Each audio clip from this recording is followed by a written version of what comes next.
Hello guys and gals and welcome. So today I want to go over something that might seem rather simple, but is also a little complex as well. If you're newer to the game, you may not specifically know what you can do with your perfect gems. So this video is literally just about what can I do with my perfect gems.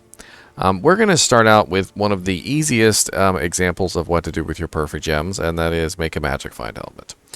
So if you have never played Diablo 2 before and you don't know what Magic Find is, I do have an entire video on Magic Find. It takes like a whole hour to explain exactly how it works, what it is for, how much percentage you need, all those things. That's a completely different topic. But a perfect Topaz will give you 24% Magic Find in helmets and armors, and it can be extremely valuable if you can find a 3-socket helmet to put 3 of those in a helmet. But what do you use the rest of your gems for? I mean, you've got perfect Amethysts, you've got perfect Rubies, you've got perfect Sapphires, you've got perfect Diamonds, perfect Emeralds. Diamonds are actually exceptionally good to put in shields for a little bit of resistances early on.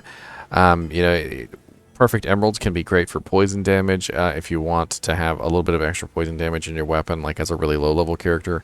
Once you become a high-level character, that poison damage isn't so great. But keep in mind that at level 18, if I were to take, for instance, 4 of these and throw them into a bow, it's actually 400 poison damage, which can be fairly effective at level 18 if you can get a 4-socket bow. Each one of these items can be very effective, but perfect gems in particular are sought after and saved, and a lot of people might not exactly know why. There are a lot of reasons, actually, why perfect gems are amazing to hang on to. And I'm going to go over some of those reasons right now as quickly as I can. I really don't want to take all of your time. But we're going to go over some of the basics. Number one is the ability to upgrade items. Okay, so if I want to upgrade a weapon, or if I want to upgrade an armor that is a unique, I can upgrade those items from the normal version to the Nightmare version, and from the Nightmare version to the Hell version. So for instance, the Woe Save is actually a halberd. It's a normal difficulty item, and I have upgraded this to a Hell version. And as a demonstration of this, because I really want to show you guys, this isn't an item that I would normally upgrade, but I do want you guys to see the upgrade process. So this is a normal difficulty Hawkmail. And to upgrade this, I am going to need a very specific set of runes and a perfect gem. So to convert a normal, unique armor from a normal item into a nightmare item, I'm going to need a shale rune, a tal rune, and a perfect diamond. So I'm going to go ahead into my little stash here. I'm going to take a shale rune, a tal rune, and then I'm going to grab a perfect diamond.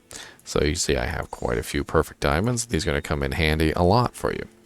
Each recipe is different, and each recipe requires a different set of runes and a different set of, a different perfect gem.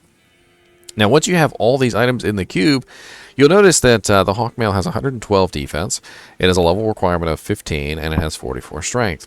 When I hit the transmute button here, you're going to notice that now it has 329 defense, a level requirement of level 30, and a strength requirement of 86.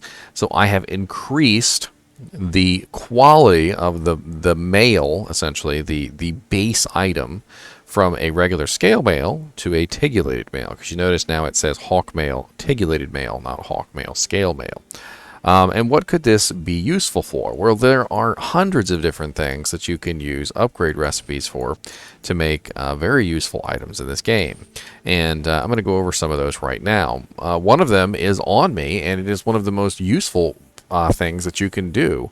If you find a gold wrap, which is a very nice magic find belt, or any other belt like a Lenymo sash or a night smoke or whatever it is, and you would like to use it, but you're like, hey, this does not have enough potion slots for me. The thing about this is that if you upgrade it 1 tier, you don't have to upgrade it 2 tiers. If you upgrade it 1 tier, you will get max potion slots, because all nightmare belts have max potion slots, whereas all normal belts do not. And this is a very interesting thing indeed. Now, there are a lot of different recipes for upgrading, and you can also upgrade rare items as well. So take, for instance, if you had just a really, really awesome rare item spawned with the most amazing set of rare specifications, and you're like, wow, this is just the most amazing rare item that I've ever seen, but it's only normal quality. You can upgrade it from a normal to a nightmare or a nightmare to a hell version. And this is especially good for weapons. Now, take for instance, let's say you were running along and you found like the most godlike of weapons. Something that is just, the perfect plus to skills, but it's a normal difficulty war scepter and you just can't use it. You can upgrade a normal difficulty war scepter by using a specific recipe. So to upgrade normal rare weapons, you would use an Am rune, which is right here. You would use an Ort rune, which is right here. And then you would use a Perfect Sapphire. And the Perfect Sapphire is, of course, the beautiful blue one. And you could upgrade that rare weapon to a Nightmare version of itself. Now, upgrading from Nightmare to Hell is a lot more difficult than upgrading from Normal to Nightmare. Am and Ort runes are extremely easy to come by, and you will have absolutely no problem upgrading from Normal to Rare.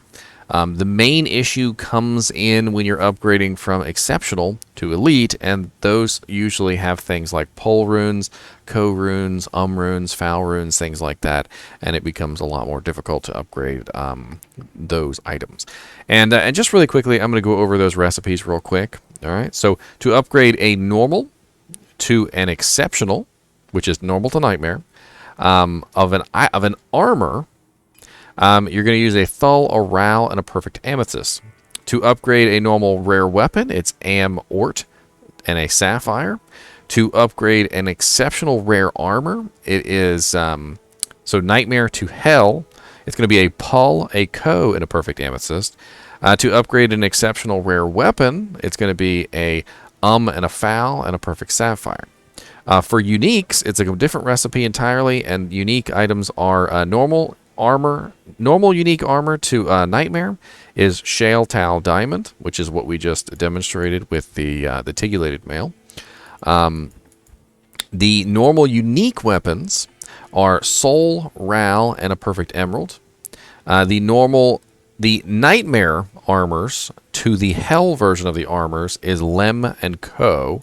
That would be something like a Guardian Angel Templar coat. Guardian Angel Templar coats are always going to spawn Nightmare, and you can upgrade them to the Hell version.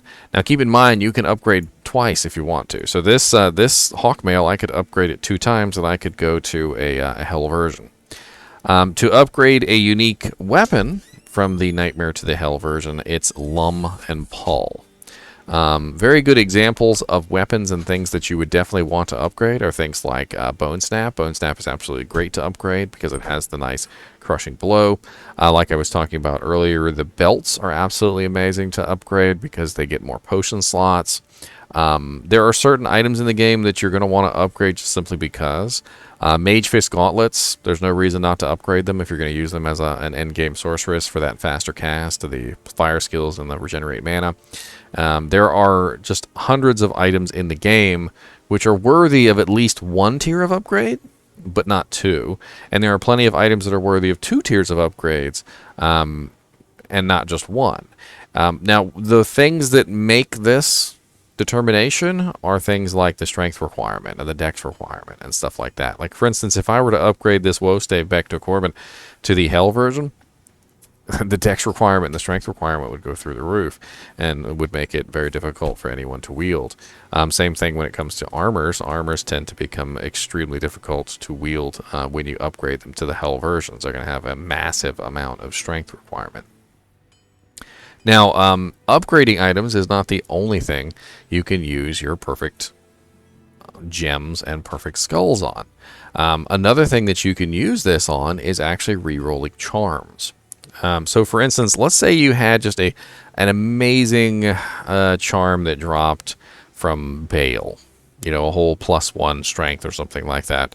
But you know it dropped from Hell Bale, and you know it's a very good charm, and it's worthy of re-rolling. Maybe you want one of these beautiful +1 summoning skills with 36 to life. Maybe you want a beautiful 7% Magic Find charm. Maybe you want a 20%, you know, a 20 to life small charm or something of that nature.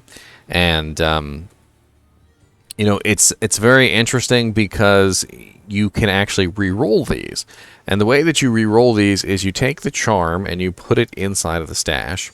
And I know that I'm going to be wasting 3 skulls here, but we're going to go ahead and do this anyway. You take the charm that you want to re-roll, and you put your 3 perfect diamonds or perfect gems or perfect skulls or whatever it is. They don't have to match, by the way. They can be 3 of completely different types. And you put them in here with what you want to re-roll. Now, when you're re-rolling a charm, specifically, it is dependent on the level of the charm itself, which is why people like to re-roll charms specifically that come from Diablo, Bale, or Neolithak, because they know that they're going to be very high-level charms if they were dropped in Hell difficulty from those specific monsters. I don't know if this is a very high-level charm. I actually don't know where I got this charm at all, and I'm literally just using it for demonstration purposes. Now, it is important to note that when you're re-rolling a charm that you know is a high level, it can still end up with crappy stats. This particular charm right here, my +1 to summoning skills with 36 life, started out as a +2 health charm, which I got from Neolithak. Now, I'm trying to remember. Actually, no, it was +1 passive. Yeah, +1 passive Amazon. Sorry, +1 passive Amazon. And as I re-rolled it, it got the worst stats imaginable. It re-rolled as a +1 maximum damage charm. It re-rolled as a 5% gold find charm. It re-rolled as the most horrible things in the world, and I think it took me like 12 gems or even more perfect gems before I finally got my +1 summoning skills and 36 life. So I had to re-roll several times to get that effect that I wanted. And so if you're hoarding perfect gems and you want to know what to use your perfect gems on, this is a perfect example. And you know what? Let's not re-roll a large charm, because large charms tend to re-roll badly anyway. Let's re-roll something that I know might re-roll good. Let's take one of my little small charms here, something that's not the absolute greatest. Let's take my 6% cold, and we'll re-roll him, and we'll see what we get. So lightning resist 5%, 1 to 9 lightning damage. So not exactly a loss there. My cold my cold resistance just went to lightning resistance, and I actually needed some lightning resistance. I needed the cold resistance too, but you see that now my 3 skulls are gone. The stats have been re-rolled on this, and that's great. There is another thing that you can use to reroll items, and that is rerolling rares. So if you want to reroll a rare item, you take a rare item and you put it inside the cube. And I'm not actually going to do this one, but you take a rare item and you put it inside the cube and you reroll it with 6 perfect gems. So if I were to reroll this, I would have to actually put 1, 2, 3, 4, 5, 6 gems in there with it. And if I remember correctly, only certain items can even be re-rolled at all, because as you can see, it is a lot of gems. So if I were to try and re-roll, say for instance, a halberd, you can't fit a halberd inside the cube with 6 perfect gems. So it's impossible. And then this, in a way, becomes very interesting because there are only certain items that you can do this with.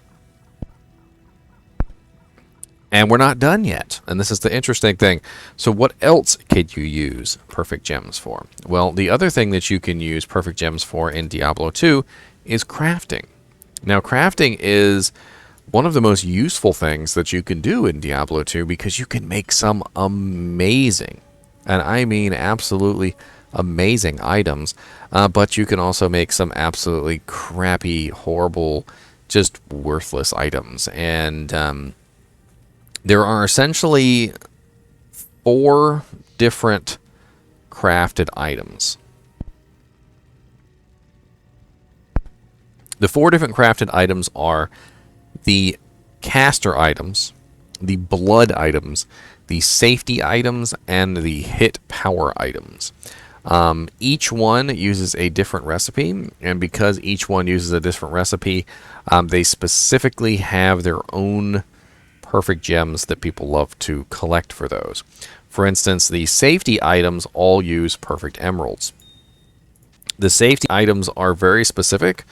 They tend to be between 10 to 30% of an enhanced defense, lightning resist between 5 to 10%, magic damage reduced between 1 to 2, damage reduced between 1 to 4, and then of course they have some random effects that are added on as well.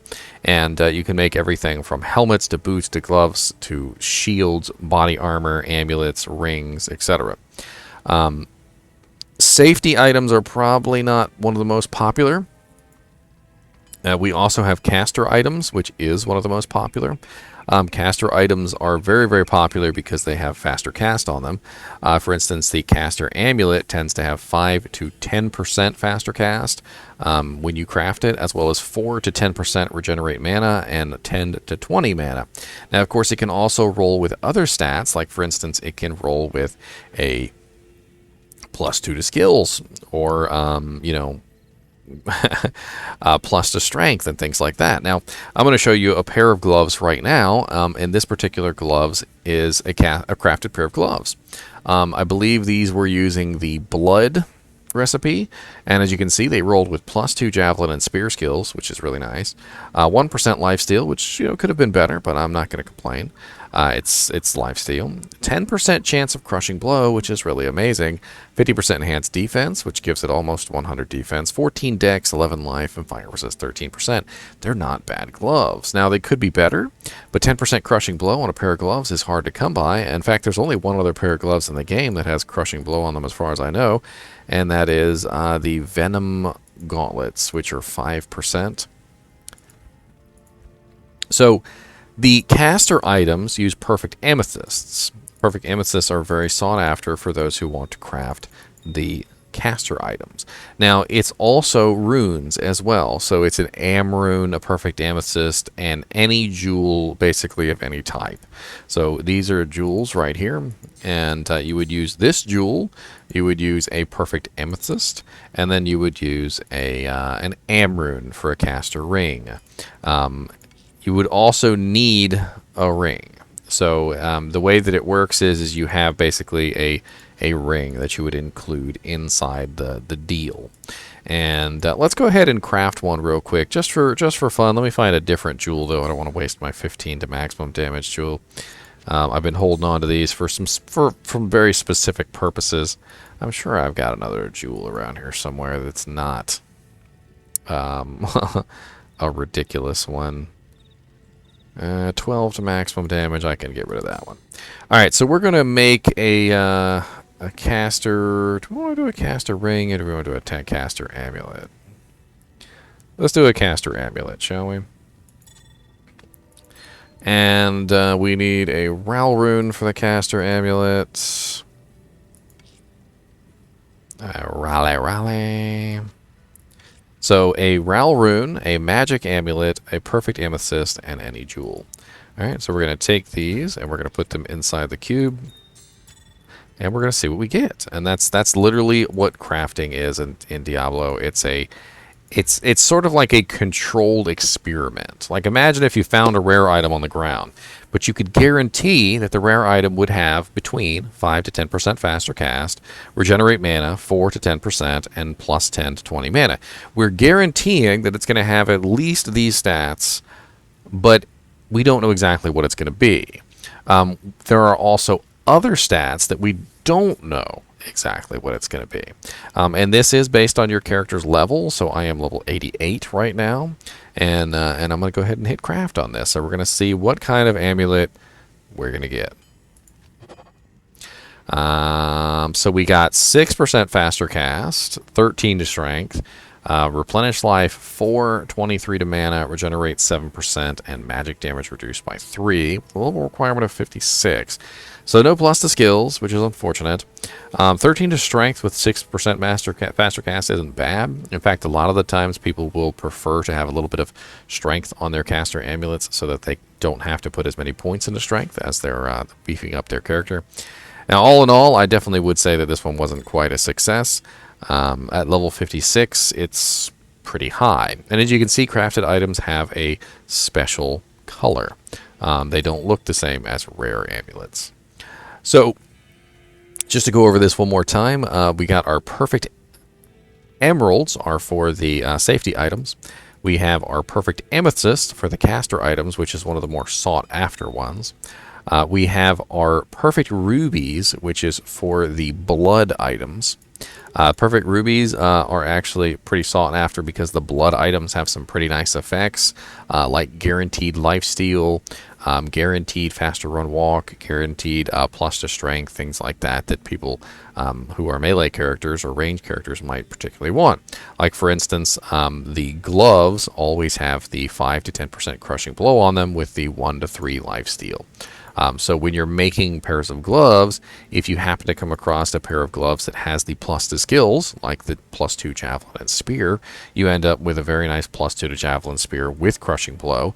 It would have been better if it had rolled with 3% lifesteal and maybe two resistances would have been nicer, but they are definitely some really nice ones that spawned with 10% crushing blow, which is the top end of that roll.